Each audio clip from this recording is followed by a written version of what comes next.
Hello everyone, তনুশ্রীর সাজকথায় আবার নতুন একটা ভিডিও নিয়ে তোমাদের কাছে চলে এসেছি। তোমাদের সাথে তো অনেক রকম ভিডিওই আমি শেয়ার করি, বাট কোনোদিনও তোমাদের সাথে এজেড মেকআপ শেয়ার করিনি। মানে যাদের এজ ৫০-৫২-র উপরে বা ৫০-৫২, সেই রকম মানুষদের সাজানো অনেকবারই হয়, কিন্তু সেরকমভাবে ভিডিও কোনোবারই নেওয়া হয় না। তো এবারে আমি ভেবেছিলাম যে তোমাদের জন্য একটা এইরকম টাইপের ভিডিও নেব, যাতে তোমরাও দেখতে পারো যে এইরকম বয়সী যারা আছেন তাদেরকে মেকআপটা কিভাবে তোমরা করবে। তার জন্য কিছু নলেজও আমি তোমাদের দেব।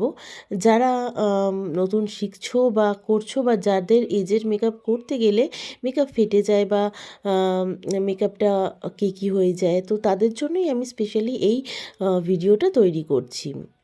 ফার্স্টেই বলে রাখি, এরকম টাইপের এজেড স্কিনে কিন্তু হেভি মেকআপ কোনোভাবেই চলবে না।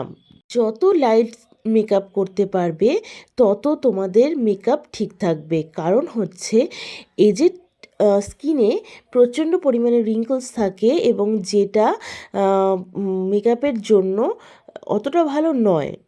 আমরা যারা কম বয়সী তাদেরও যখন সাজানো হয়, তাদের অনেক সময় লাফ লাইন থাকে, বা চোখের তলায় যে রিঙ্কলসগুলো থাকে সেই জায়গাগুলোতেও কিন্তু আমরা কম মেকআপ দিই। আর যাদের বয়স ৫০-৫২-র ওপরে, তাদের তো আরও বেশি রিঙ্কলস হয়ে যায় স্কিনে। তো তাদের জন্য কিন্তু আমরা মেকআপ খুবই কম দেবো, নাহলে রিঙ্কলসগুলোতে ফেটে ফেটে যাবে এবং আরও খারাপ লাগবে মেকআপটা দেখতে। তোমরা বুঝতেই পারছো যে ওনার স্কিনটাতে কিন্তু অতটাও রিঙ্কলস ছিল না, বাট যাই হোক, সামনে থেকে দেখলে হয়তো তোমরা বুঝতে পারবে যে কতটা রিঙ্কলস ছিল। এবার আমি যেটা করেছি, স্কিনটাকে প্রপারলি প্রিপেয়ার করে নিয়ে আমি যেখানে যেখানে প্রবলেম ছিল সেই জায়গাগুলো একটু ডার্ক কালারের কনসিলার দিয়ে ঢেকে নেওয়ার পরে জাস্ট ফাউন্ডেশন দিয়ে আমি পুরো মেকআপটা কমপ্লিট করেছি।